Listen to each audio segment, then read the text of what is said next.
My guest is a best-selling New York Times author. Her book is called The Diversity Delusion, on how race and gender pandering corrupt the university, undermine our culture. It's up on LarryElder.com, as is her article, Freedom to the Face. Mayor de Blasio cancels a graffiti eradication program accommodating vandals to make the city uglier.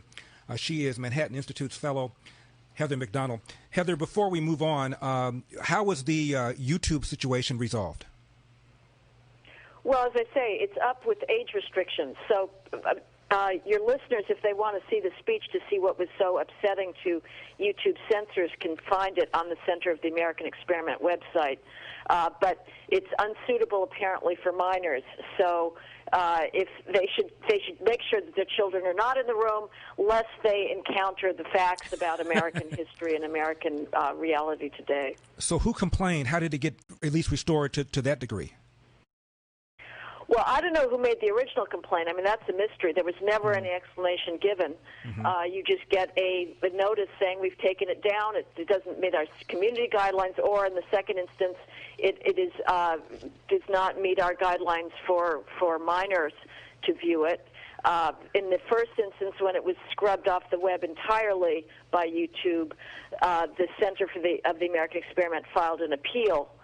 And so YouTube backed down on the complete scrubbing, but put it back up. So now there's another version that the center has uploaded after the fact that is not the. It's very confusing. Like I'm not an expert on social media, Larry. So these distinctions are very fuzzy to me. But there's another version that wasn't the live streaming but uploaded that they managed to sneak on, that doesn't even have a age restriction on it. So there's now two extant versions out there, one age-restricted and then a bootleg samizdat version that, like, you can actually show to your children. So that's very exciting. So it is out there. Heather, this may sound like an odd question, but of these protesters out there protesting the death of George Floyd, what percentage of them do you think really sincerely believe that the police are murdering blacks, using force against blacks just because they're blacks? I think they do. I don't think this is like pretextual. It's pretextual in the sense of they're going to seize anything to wreak mayhem. These are kids that have no meaning in life. They've been given nothing about beauty and sublimity and greatness. But I think that the brainwashing is so ubiquitous now that they actually sincerely believe it, because that makes them also feel righteous and justified. That's how I see it. I assumed you were going to answer that way, which raises my next question.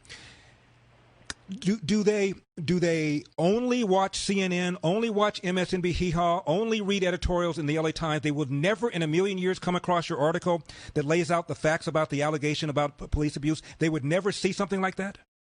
Yes, absolutely right. It is a one-sided thing. I have been occasionally invited on CNN. They always cancel.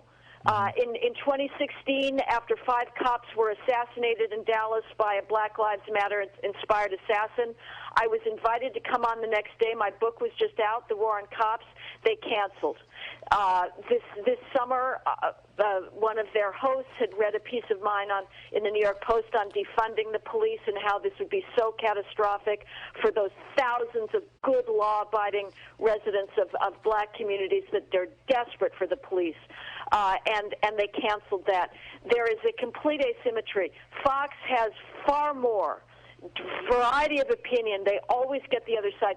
MSNBC, CNN, literally never.